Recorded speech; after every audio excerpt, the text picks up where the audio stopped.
Olá, amigas, amigos do cinema. O grande fato para mim dessa semana é que os cinemas estão reabrindo, né? Precariamente, só uma parte da lotação, e mesmo assim muita gente não vai, entre eles eu, né? Por precaução, enquanto não melhorar a situação da pandemia, mas não importa, o fato de estar aberto para mim é uma alegria. Eu quero passar em frente a um cinema, porque eu acho, não, o cinema não é só o filme, o cinema é também um lugar onde você vê pessoas, onde você encontra pessoas, encontra amigos, mesmo pessoas com quem você não fala e tal. É muito gostoso de encontrar, muito gostoso de ver aquela cauda, né, de pessoas que querem partilhar a mesma coisa, que têm uma expectativa, não é? Carregam uma expectativa enquanto estão lá. Nada mais frustrante para mim assim, do que chegar no fim de uma fila e dizer, olha, acabaram as entradas, né, os ingressos. Sinto muito, né? Então, isso para mim é muito interessante. E eu gostava mesmo de estar em fila muito, né? Fila é bacana. Às vezes passa uma pessoa correndo, você conhece e tal. É, mas tem uma coisa de fila, uma história de fila que me vem, tem me vindo à cabeça frequentemente. Eu estava numa fila e estava, entre outros, né, cinema multisala, né? Estava passando aquele filme chinês Nenhum a Menos, né?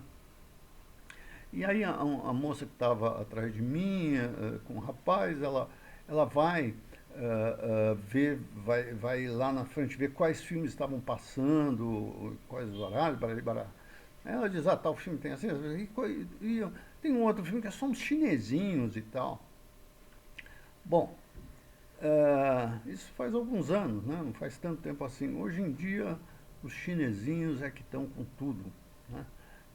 Latina é vitina, né? Como dizia o Marco Bellocchio, em velhos tempos, não exatamente aquela China, né? Aquela China que se previa, né? Ou que se imaginava, o que alguns queriam nos anos 60, mas uma outra China, uma China que se coloca como uma das grandes potências do mundo, que deixa visivelmente, né, pelo discurso de outro dia, deixa o Biden de cabelo em pé, né, porque ela é uma ameaça efetivamente, e que, no mais, forneceu a última vencedora do Oscar, né, na pessoa da Chloé Zhao, que fez o Nomadland. Né? Uh, é uma coisa interessante. Né? Claro que o Oscar desse ano, por vários motivos, foi uma tristeza. Acho que o pior é a cerimônia. Né? A cerimônia, assim como eu gosto de fila de cinema, eu acho essas cerimônias interessantes, legais, bonitas de ver. Se bem que a do Oscar eu gostava quando tinha o homenageado do ano, né? Coisa que não tem mais. Agora eles botam os velhinhos lá numa sala à parte e tal. Antes não, era um congraçamento de várias gerações, de vários modos de ser do cinema, né, ali. Bom, isso acabou, mas agora o que tinha era assim, parecia uma coisa meio fúnebre, né, com uns caras de dois em dois, todos uns longe dos outros, né? Aquela coisa meio complicada e não tinha plateia, né? Mas enfim, claro, é o que dá para fazer nos dias que correm, né? Mas a questão é a seguinte: a inclusão continua a ser aparentemente a pauta do dia hollywoodiano. Né? Você vê os filmes desse ano foi o que dava para ser. Né? Não tinha muita saída, mas tem o filme da mulher, tem o filme da chinesa, tem o filme dos coreanos, tem o filme dos negros, mais ou menos. Tem até de um músico que perde a audição. Quer dizer, mais ou menos todo mundo está contemplado nessa história, né? Ah, acho que o resultado até foi interessante para do filme dito internacional, né? É engraçado, um cara do Dogma ganhando um Oscar, né? Mas acho que até que nem era o melhor filme dele, mas ok. Ah, mas é claro que a Chloé Zhao é o grande assunto, Nomadland é o grande assunto, porque ganhou direção e filme, né? Deixou, acho que o roteiro para o Bela Vingança, é uma bela porcaria de filme, mas tem até tem um roteiro que deixa as coisas fluírem, né? Os erros não são do roteiro. Ah, mas o Nomadland é interessante porque vem de uma diretora com tradição independente, ela fez dois filmes antes, com muita encontro entre o documental e o ficcional. É claro que aqui o documental vai para segundo plano, aparece talvez na sequência que mais eu gostei do filme, que é aquele congraçamento dos errantes ali, né? Mas ali você tem os errantes vários que se encontram, né, que dá uma coisa interessante. Agora, o centro, evidentemente, é uma atrizona, Frances McDormand, que aliás também ganhou o prêmio, uh, que é uma dessas pessoas, né, de emprego precário, do emprego precário que ficou muito, de uma mão de obra que ficou muito precarizada depois de 2008, né? E uma coisa que então se normalizou com essa coisa de neoliberalismo, etc. Né? Então, a pessoa trabalha no fim do ano na Amazon porque tem muita coisa para empacotar, depois sai, vai ter colheita de não sei o quê, fica sai andando, ela vive numa van. Né? Então aí a gente já vê a absoluta precariedade do modo de vida dela. Né? Uh, eu acho que aqui tem regride um pouco em relação aos filmes anteriores, tinham mais esse lado documentário, né?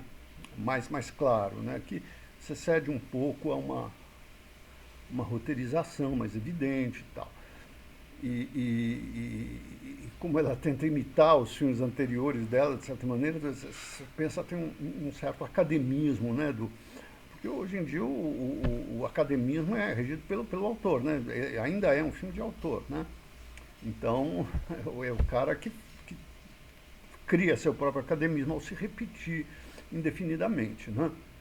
Bom, a nossa Chloé Zhao, aí no caso, ela tem dois aspectos interessantes, justamente um de ser uma pessoa nascida e com infância, pelo menos passada na China, e depois de ser uma diretora que vai em breve fazer Os Eternos.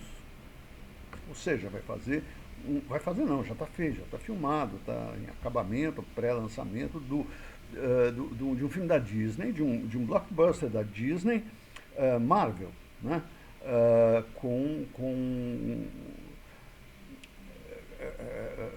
Os Eternos é para ser um blockbuster, né? Ora, o que é mais interessante nisso é até que ponto essa premiação estabelece uma conexão Hollywood-China. Né? Nos últimos anos, a China tem se imposto a si mesma, né? A China é o maior mercado de cinema e começa a incomodar os Estados Unidos, porque no interior os seus filmes estão rendendo até mais, são campeões de box office em relação aos filmes norte-americanos. Ora, isso é uma ameaça, né? E você lançar uma chinesa, é claro que é também uma operação diplomática, né? Uma maneira de aproximar o público, não do Nomadland, mas dos eternos, né? Não dos errantes, mas dos eternos, né?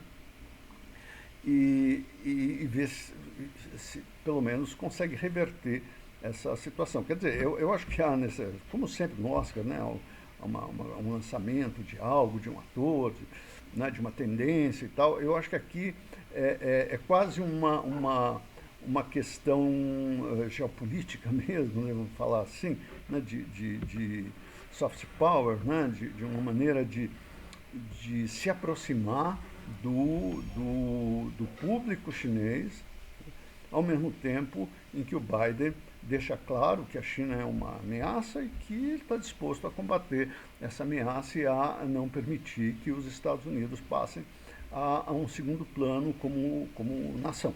Né?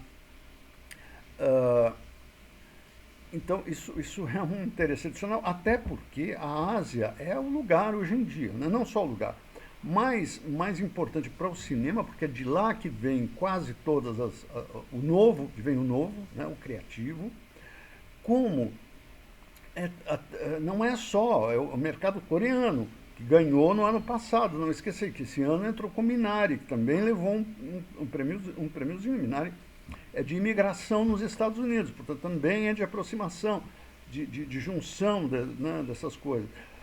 Então, claro, China, Coreia, Japão, Taiwan, né, são mercados importantes e que os americanos, onde os americanos podem encontrar concorrência séria, né, porque são filmes populares e filmes bons que eles são capazes de produzir. Né? A China até menos do que a Coreia, do que Taiwan, do que o Japão. Né? Mas também está nessa rota, né? E chinês não brinca de serviço. Há 30 anos ninguém sabia, achava que a China era um vasto deserto. Agora só tem, né, essas coisas todas, arranha-céu, aquele horror. Mas enfim, isso para dizer que essa é uma semana importante, né, porque a Oscar eu não acho que, né, é o filme do ano, nada disso. Né? Em geral, uns filmes que a gente esquece em muito pouco tempo. Mas é interessante esse aspecto da questão que é lançada num ano, que é uma questão central, né, importante, num ano que é ao mesmo tempo tão frágil. Né? Então, hoje é sobre isso que eu queria falar. Na semana que vem, pelo amor de Deus, eu quero falar do Michael Mann, que tem um filme bem sucedido no streaming, né? Estou adiando hoje por conta do Oscar, né? Afinal de contas, o Oscar é Oscar. Até lá, obrigado pela paciência e boa semana.